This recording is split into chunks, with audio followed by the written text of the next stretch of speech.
जय जिनेन्द्र। दशलक्षण महापर्व आज से प्रारंभ होने जा रहा है और आज इस दशलक्षण महापर्व का प्रथम दिवस उत्तम क्षमा धर्म। उत्तम क्षमा धर्म किसे कहते हैं, वो हमें प्रकट कैसे होता है, मुनिराजों के अंदर वो किस प्रकार से होता है, इस प्रकार की कुछ बातें मैं आपके समक्ष अभी प्रस्तुत करने वाला हूँ। द्वादशानुप्रेक्षा की एक गाथा है। कोहुपतिस्सपुणो बहिरंग यदि हवेदि सखादम णकुणदि किंचिवि कोहो तस्य क्षमा होदि धम्मोत्ति। अर्थात क्रोध के उत्पन्न होने के साक्षात बाहरी कारण मिलने पर भी थोड़ा भी क्रोध उत्पन्न नहीं होता, उसे क्षमा धर्म प्रकट होता है। कार्तिक क्रियानुप्रेक्षा की एक गाथा है। धम्मो वत्तु सहावो क्षमादि भावो स दशविहो धम्मो रयणात्तयम च धम्मो जीवाणम रक्षणम धम्मो। अर्थात वस्तु के स्वभाव को धर्म कहते हैं, 10 प्रकार के जो क्षमादि भाव है उन्हें धर्म कहते हैं, रत्नत्रय को धर्म कहते हैं और जीवों की रक्षा करने को धर्म कहते हैं। यहाँ जो आचार्य महाराज है उन्होंने धर्म के विविध स्वरूपों को बताया है, वस्तु के स्वभाव को धर्म कहा है। और हम सभी ये जानते हैं कि वस्तु की अपेक्षा देखा जाए तो जीव भी वस्तु है, पुद्गल भी वस्तु है, धर्म अधर्म आकाश और काल भी वस्तु है। सभी का अपना अपना स्वभाव ही उनका धर्म है। अधर्म द्रव्य का भी कोई ना कोई धर्म है। तो आज हम कौन से धर्म का पालन करें कि जिसके द्वारा कम से कम 10 दिन के लिए तो हमारा कल्याण हो। तब आचार्य महाराज कहते हैं कि स्वभाव तो हमेशा धर्म रहेगा ही, लेकिन इस स्वभाव की प्राप्ति के लिए जो किया जाने वाला धर्म है वह क्षमादि भावो या दशविहो धम्मो। क्षमादि भाव रूप 10 प्रकार का धर्म वह आज से प्रारंभ होने जा रहा है। ध्यान रखना, श्रावकों की अपेक्षा देखा जाए तो ये दशलक्षण पर्व आज से प्रारंभ हुआ है, लेकिन जो हमारे मुनिराज है, जो हमारे साधु है, उनके लिए तो वो हमेशा के लिए ही है। ये 10 प्रकार का धर्म रत्नत्रय के धारी मुनिराज ही पालन करते हैं। इसलिए गाथा में आगे कहा है कि रयणतयम च धम्मो, अर्थात रत्नत्रय भी धर्म है। सम्यक दर्शन, सम्यक ज्ञान और चारित्र रूप आत्मा की जो परिणति है उसका भी नाम धर्म है। लेकिन इतना कहकर ही बात पूरी नहीं की। इस रत्नत्रय की सुरक्षा किस तरह से की जाए, किस माध्यम से होगी, यह भी बताना बहुत आवश्यक है। इसलिए कहा कि जीवाण रक्षणम धम्मो, जीवों की रक्षा करना धर्म है। जीव का परम धर्म ही अहिंसा है, जो उसे अपने आत्म स्वभाव रूप धर्म तक पहुंचाएगा। इस अहिंसा धर्म के बिना कोई भी जीवात्मा अपने आत्म स्वरूप की उपलब्धि नहीं कर सकता। इस अहिंसा धर्म की व्याख्या आचार्यों ने अलग अलग प्रकार से की है। जो अहिंसा से विमुख हो जाता है उसके भीतर क्षोभ उत्पन्न होता है। जैसे उदाहरण के तौर पर अगर देखा जाए तो जैसे कोई सरोवर शांत हो और उसमें एक छोटा सा भी कंकड़ फेंक दिया जाए तो कंकड़ के गिरते ही पानी में लहरें उत्पन्न होने लगती है, क्षोभ पैदा हो जाता है, सारा सरोवर क्षुब्ध हो जाता है। और अगर कंकड़ फेंकने का सिलसिला अक्षुण्ण बना रहे, कंटिन्यूसली बना रहे, तो वह सरोवर एक बार भी शांत, स्वच्छ और उज्जवल रूप में देखने को नहीं मिल पाता। अनेक प्रकार की मलिनताओं में उसका शांत स्वरूप खो जाता है। क्षोभ भी एक प्रकार की मलिनता ही है, मोहराग द्वेष रूप भाव भी एक प्रकार की मलिनता ही है। जैसे सरोवर का धर्म शांत और निर्मल रहना है, लहरदार होना नहीं है, ऐसा ही आत्मा का स्वभाव समता परिणाम है, जो लहर रूपी क्षोभ और मोह रूपी मलिनता से रहित है, जो निष्कंप है और निर्मल है। सरोवर में कंकड़ फेंकने के उपरांत उसमें हम जब जाकर देखेंगे तो अपना मुख देखने में नहीं आएगा और न ही सरोवर के भीतर पड़ी निधि उस वस्तु का अवलोकन कर सकेंगे और न ही उस सरोवर के भीतर पड़ी निधि का वस्तु का अवलोकन कर सकेंगे। मान लीजिए सरोवर शांत है तथा कंकड़ भी नहीं फेंका गया, किंतु कीचड़ उसमें बहुत है, तो भी उस सरोवर के जल में मुख दिखने में नहीं आएगा।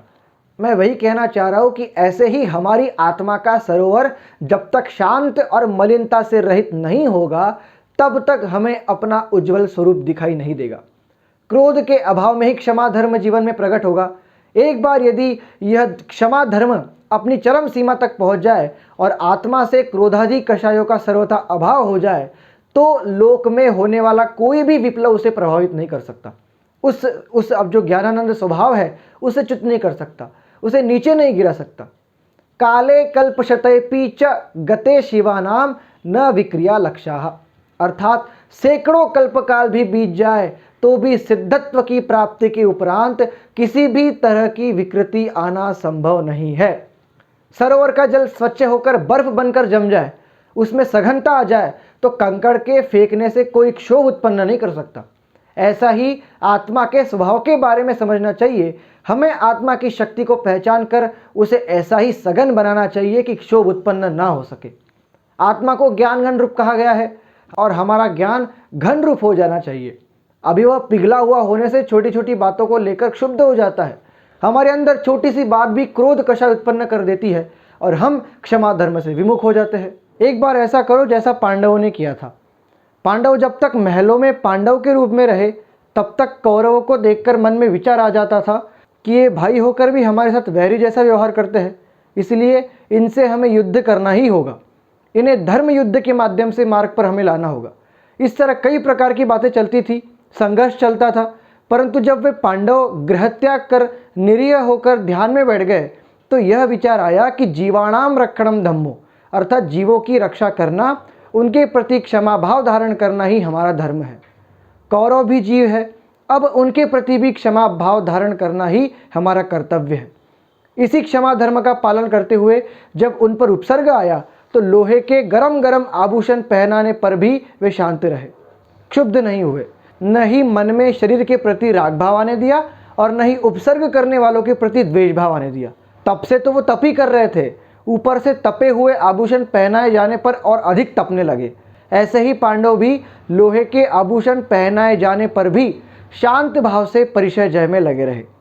कौरव पर उन्हें क्रोध नहीं आया क्योंकि जीवन में क्षमा धर्म आ गया था। जीवाण रक्षणम धम्मो, यह मंत्र भीतर ही भीतर चल रहा था। वे सोच रहे थे कि अब तो कोई भी जीव आकर हमारे लिए कुछ भी करे, उपसर्ग करे, शरीर को जला भी दे, तो भी हम अपने मन में उसके प्रति हिंसा का भाव नहीं लाएंगे, क्रोध नहीं करेंगे, उसका विरोध तक नहीं करेंगे। अब चाहे कोई प्रशंसा करने आए तो उसमें भी राजी नहीं होंगे और न ही किसी से नाराज होंगे, क्योंकि अब हम महाराज हो गए हैं। महाराज है तो नाराज नहीं और नाराज है तो महाराज नहीं। संसारी प्राणी राग को बहुत अच्छा मानता है और द्वेष को अच्छा नहीं मानता, लेकिन देखा जाए तो द्वेष पहले छूट जाता है, फिर बाद में राग का अभाव होता है।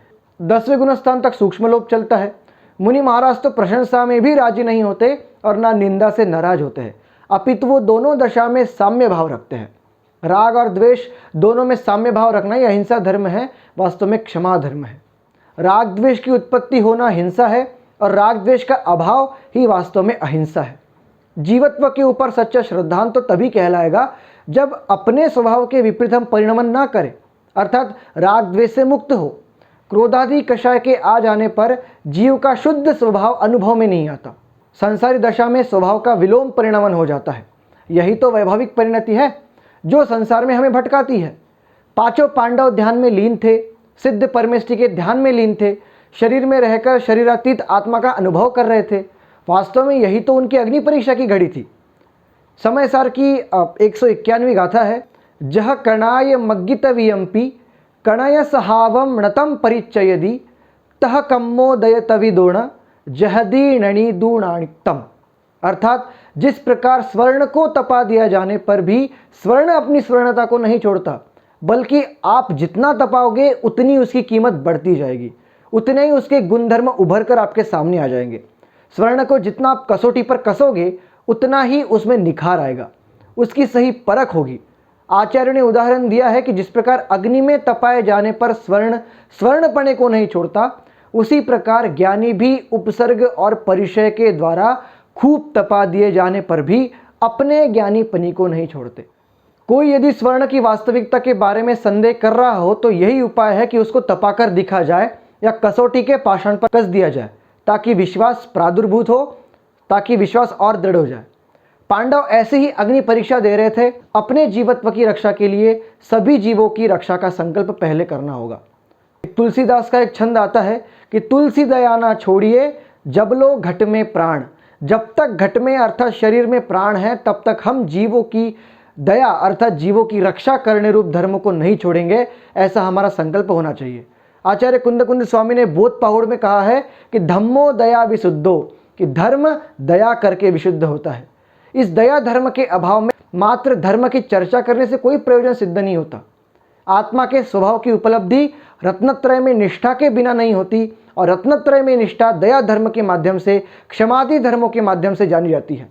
जहाँ रत्नत्रय के प्रति निष्ठा होगी वहाँ नियम से क्षमादि धर्म उत्पन्न होंगे। तभी आत्मा के शुद्ध स्वभाव की हमें प्राप्ति हो जाएगी। मान लीजिए कोई अरबपति बनना चाहता है, कब कहलाएगा वो अरबपति? तभी कहलाएगा जब उसके पास पूरे अरब रुपए हो। लेकिन ध्यान रखना, यदि 1 रुपया भी कम हो तो भी अरबपति होने में कमी मानी जाएगी। 1 पैसे की कमी भी कमी ही कहलाएगी। यही स्थिति उन अंतिम पांडवों की हुई। जीवान रक्षणम धम्मो, जीवों की रक्षा तो की, लेकिन अपने आत्म परिणामों को पूर्ण तरीके से नहीं संभाल पाए। शेष 3 पांडव निर्विकल्प समाधि में लीन होकर अभेद रत्नत्रय को प्राप्त करके साक्षात मुक्ति को प्राप्त करने में सफल हुए। भैया, क्रोध पर विजय पाने के लिए ऐसा ही प्रयास हमें भी करना चाहिए। आज तो सर्वार्थ सिद्धि भी नहीं जा सकते, तो कम से कम 16 स्वर्ग तक तो जा ही सकते हैं ना। 16वें स्वर्ग तक जाने के लिए सम्यक दर्शन सहित श्रावक के योग्य अनुव्रत तो धारण करना ही चाहिए। अनंत काल हो गया तब से हम इस क्रोध का साथ देते आ रहे हैं। क्षमा धर्म का पालन, क्षमा धर्म का ग्रहण हमने कभी किया ही नहीं। तो अभी आज ये 10 लक्षण महापर्व का अवसर है कि जिसमें क्षमा ही नहीं, हमें सभी धर्मों को एक एक करके ग्रहण करना है। तभी हमारी आत्मा की शांति हमें पुनः वापस मिल पाएगी। तभी हम ज्ञान घन रूप हो जाएंगे और ज्ञानानंद स्वभावी आत्मा का वेदन हमें प्रत्यक्ष रूप से होगा। इसी मंगल भावना के साथ अपनी बात को विराम देता हूँ। जय जिनेंद्र।